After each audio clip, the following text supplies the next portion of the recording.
Hey everyone, my name is Ford from NorCal Thrills, and today I'm bringing you an update from California's Great America for January 28th, 2023. This is the first year that Great America follows Six Flags Discovery Kingdom and goes year-round, and I was thrilled to visit the park this early in the year. But like our visit to Discovery Kingdom last weekend, there weren't a ton of differences at the park this month, instead only some smaller updates. Let's get started. The main fountain at the entrance is about half cleared of the ice skating rink base. Right now, the uncleared half has a decent amount of ice on the ground, something we don't see a ton of here. Actually, we see a lot of progress cleaning up the remnants of Winterfest, from the reindeer stable and hometown square starting to come down, to the stage behind the carousel being removed, to the tree maze and the Planet Snoopy annex gone. The regular season is definitely drawing closer. Continuing around the park, the large construction site we saw near Grizzly is blocked off by a big red fence. This month brings us some ride refurbishments or closures.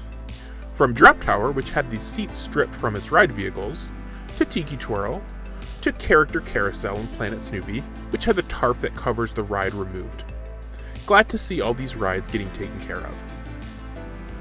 There's some small signage stuff that I was pleased to see too. Orland's Place and All-American Corners have some new logoed garbage cans around. There's a fresh new sign for the picnic groves at the back of the park. These are some really small, underappreciated changes, but they go a long way to make the park look really great. Over at Mass Effect, the ride was open again, but running at 30-minute intervals instead of continuously. And the scrim that usually covers the other unused theater was down for refurbishment, giving us a good look at the former theater. And finally, let's wrap this up with a rumor that's been swirling around lately. People have found city permits for a new Zamperla Windstars ride to be installed at Great America. And they've been speculating that Centrifuge might be the thing to go to install the new ride at.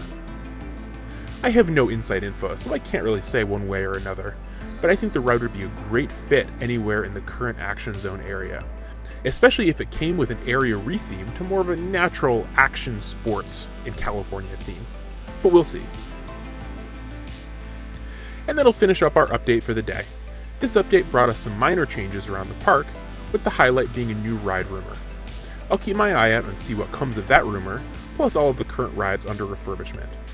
My next visit at the park will be in early March.